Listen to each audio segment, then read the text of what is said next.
My name is Paul Jackson. I'm with the Harlem Times. We have Sekou Kaalund. He is head of consumer banking at JP Morgan Chase.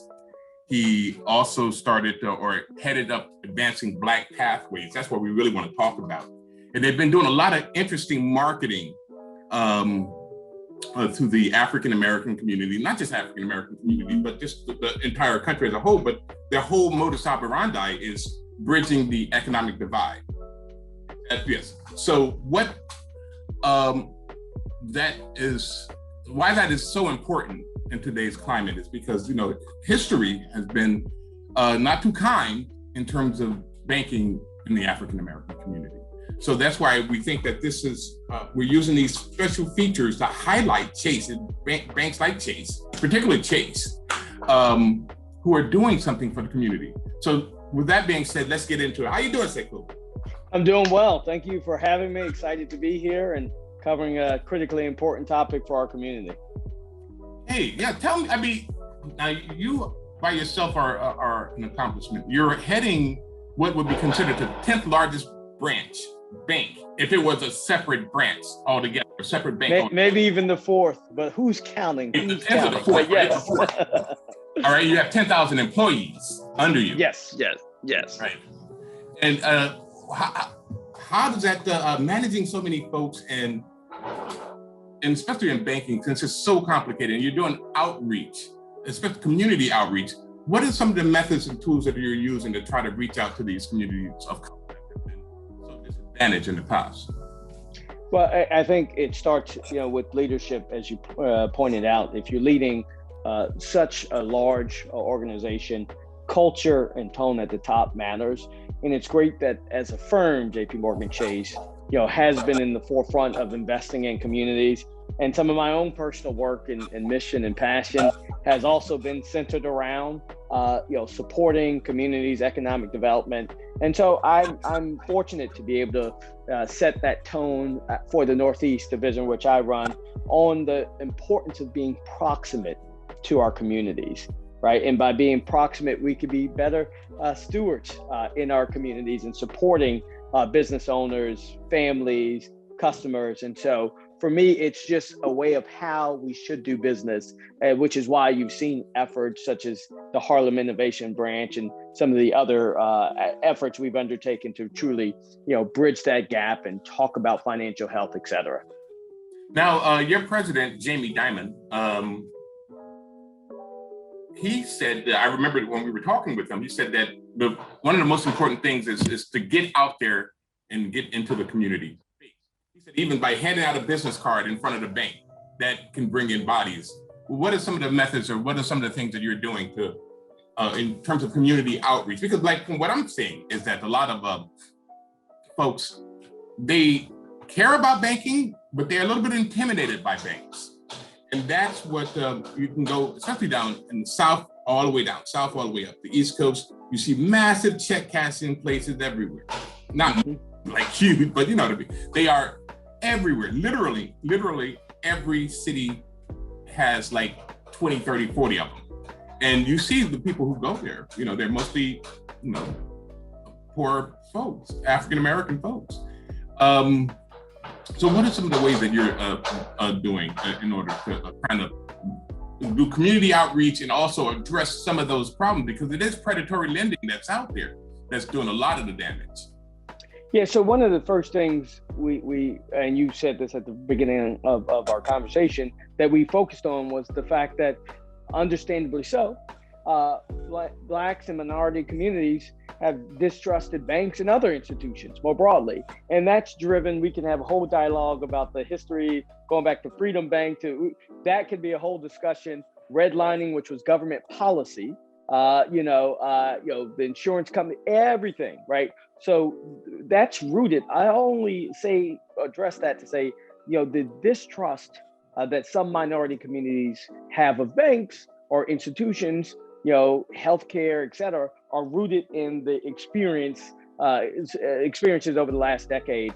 And so we wanted to make sure, back to being proximate in communities, and the whole reason for our active presence in Harlem I remember there organizations going back 50 years, 60 years that Chase was supporting in Harlem, right? And so again, you have to show up in communities, but you also have to be proactive. So Nicole King and our staff there would be out and about, as Jamie pointed out, handing out cards, going into community groups, letting them know that we're open for business. But we're not only open for business, we're open to serve the community.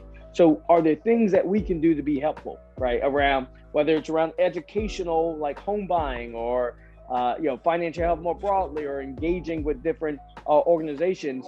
So you have to be very intentional in engaging communities, and that's one way. And then when someone comes in, what is my experience? Like, what if I have a headset for distrust of the community? How is this team engaging with me as I walk in the branch, right? All of those things matter. And again, none of these institutions are perfect, but I can tell you, and we've made our share of mistakes, but that's our focus on back to being, me fortunate to be in this role of leading 10,000 people. We get to have what we call courageous conversations in our branches with our employees, or talk about, the client headset and how we could do more to serve communities. So it's basically the drumbeat that we have, and we want to listen to our communities, be present in our communities. And I think over time, that just makes a tremendous difference for both the customers and the employees. And so that's how we've tried to really address the lack of distrust, and that is creating and building the trust. It's an action item that you have to actually create trust in how you show up and how you engage day in and day out. You can't just show up and say, okay, I'm here, trust me. You have to act in your investment and commitment in community. And that's what we've done through a number of our initiatives. Entrepreneur of Color Fund, investing in Black and Brown entrepreneurs, advancing cities, 500 million investing in cities. So you have to earn the right. Like every day we have to earn the right to do business. And that's the mindset that we try to promote. I can't help but feel your passion for this, and hearing that you wanted to run for Congress or Senate. Senate, yes. And that you're very community oriented. I've seen some of your speeches. You're very, Thank you. For the folks. Maybe who were some of your inspiration that put you on this path? Tell me about maybe your mother, your father. Who was it, or that mentor? We all need one or two, that they can put us on the right path, and it actually does us ourselves some good, and it also does the community. Oh, let's be very clear. I wouldn't be where I am were it not for me standing on the shoulders of giants, both in the corporate arena. You mentioned my mom, for instance. She took us to marches, Equal Right for All marches, and there are pictures from the late 70s and early 80s of me standing in front of a banner. And so you do pick up a lot, from your family, or what you see, or what you have access to. At the same time, I had no clue on corporate America. It wasn't until I was in graduate school at Duke University where I won this essay competition in business commentary, sponsored by an organization called the Executive Leadership Council. They're the most senior Blacks in all of corporations across the globe. And from that experience, I got to know a lot of these Black executives, and I had a personal epiphany that I saw the impact that they could have by being senior in these companies, being able to impact the community, being able to impact the opportunity set for people. And so that's how I actually made the pivot. It's almost, you can't be what you can't see. And so I knew that I wanted to make an impact, but what I saw from my early childhood was the only path you could do that in was a path of elective office. And again, all I learned was there are multiple paths to be able to make your impact. And it was through mentorship of many executives that I could spend the whole program naming people who have really invested in me. And that's why it's incumbent upon me to invest. I've always been known as that young managing director, not so young anymore, but that always helped others, right? Because I felt like I'm only here because someone found it in their interest to say, let me make sure he's able to navigate this path, because it wasn't an easy path. Let's be very clear on that. Right. And so I try to pay it forward in that way as well. But I'm only here because of the many mentors who have been willing to impart knowledge and counsel and advice and insight. What's going on, people? Surprise! I've never had a savings account. Debt is piling up. I get afraid to check my bank account. I don't have a job yet. Let's go to it. 2, 1, let's Go, go. come Arthur. on. It's a Right credit here. card Get right that here. Come credit on, card, come on. stinking card. Question number 1, who is better with budgeting? Welcome to my A room. lot of shoes with a lot of outfits. Yes. Are we budgeting on the right things? If you put the work into it, then it has no choice but to get better. We gotta do some work. Little work. What's a little word? Like, did the computer blow up? Savings today, rewards tomorrow. This is a financial flow. Once you Come on, brother. I've been teaching you this for a long time. you now have your eyesight set on something far ahead. Here's the good news, you both can do it together. Now I'm ready to make this thing happen. Yes plus yes equals yes. And that's the heart of it all.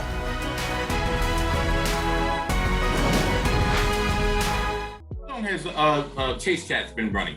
How long? Yeah, so we launched it as part of Advancing Black Pathways Currency Conversations. It evolved into Chase Chat probably in 2019.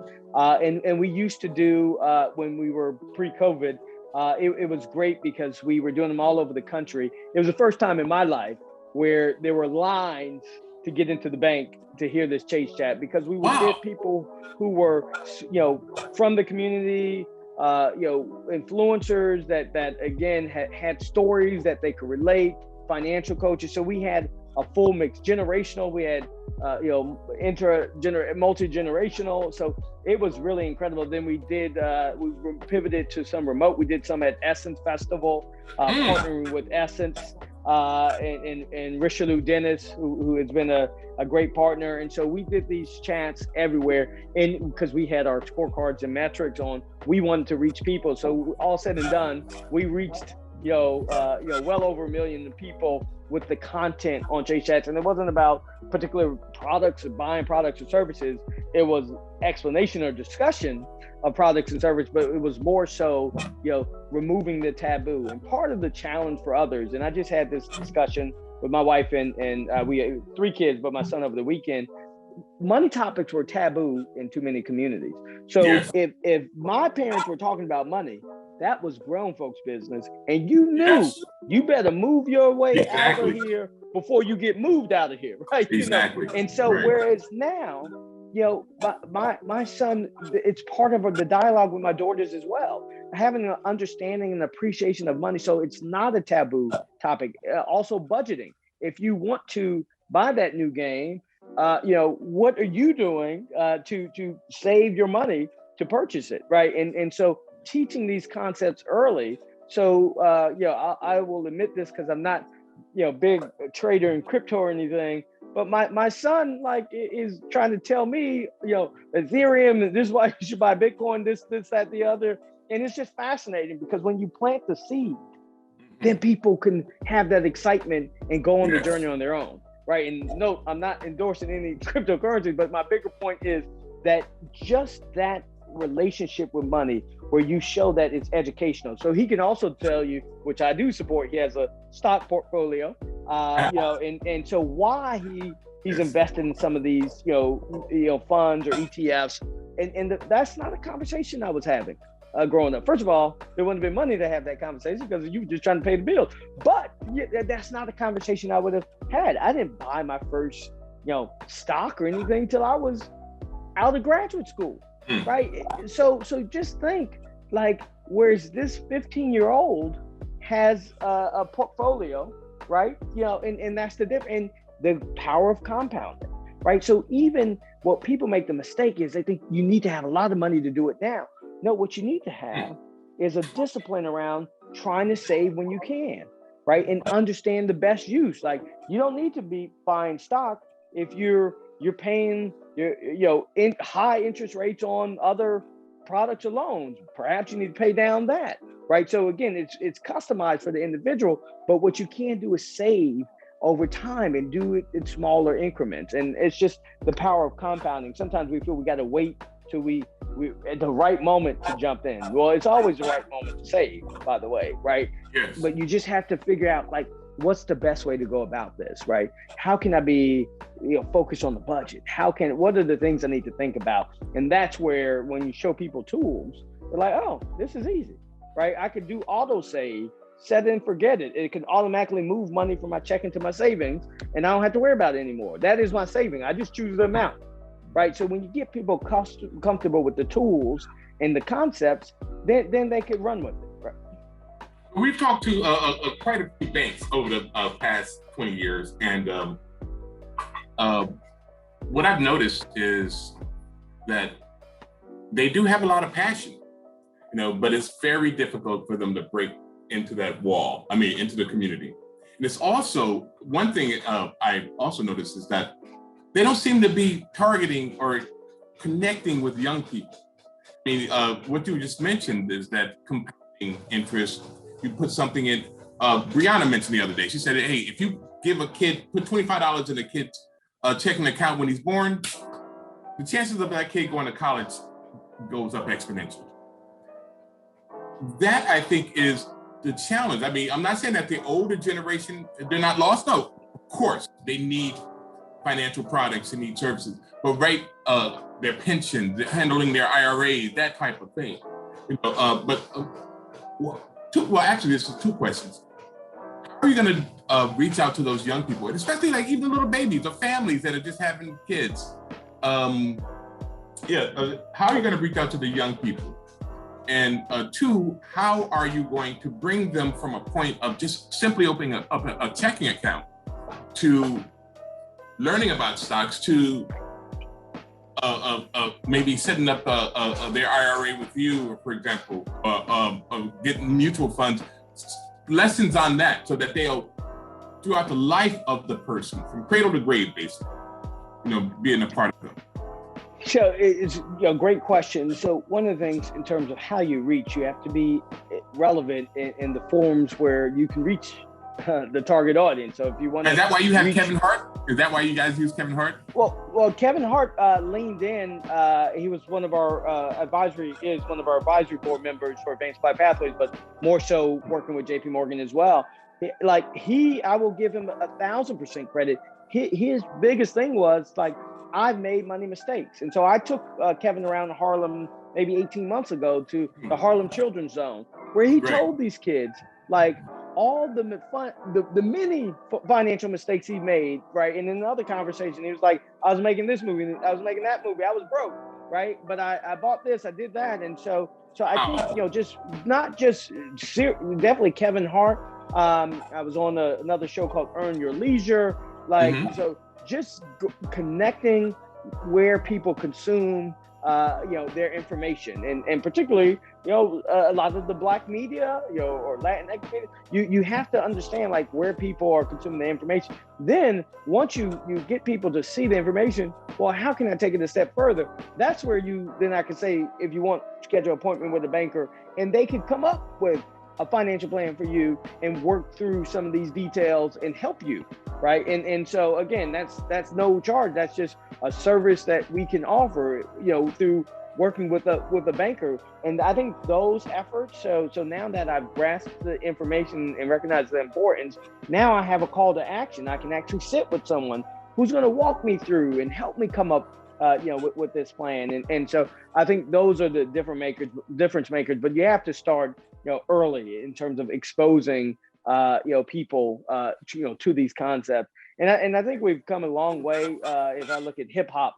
as an example, as someone who's enjoyed hip hop back from the 70s, 80s, etc., you see the evolution in some cases of hip hop where the artists themselves are businesses, right? And have become much more savvy. Not that they weren't savvy before, some just didn't know what was possible. So you do see the investment now, or trying to own your masters, or like you fill in the blank, ways that they are able to maximize that platform. And then, by the way, what are they doing? Nas investing in Coinbase, or other rappers investing in, a variety of things, both private and public markets, and recognizing that you can actually grow assets.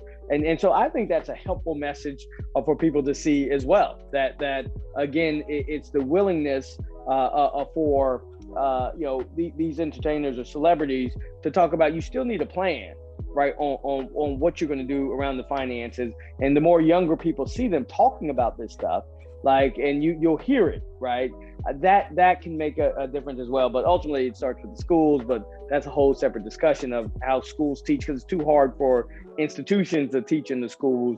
But we should have some type of financial education as part of the core curriculum, just like they had home ec and all these other stuff when I was coming up, and woodworking and all kinds of all kinds of stuff, right? But there should be some element around financial health, in my opinion. No, that's terrific. Thank you so much. It was a pleasure speaking with you, Sekou. My pleasure. Thank you again for having me. This was great.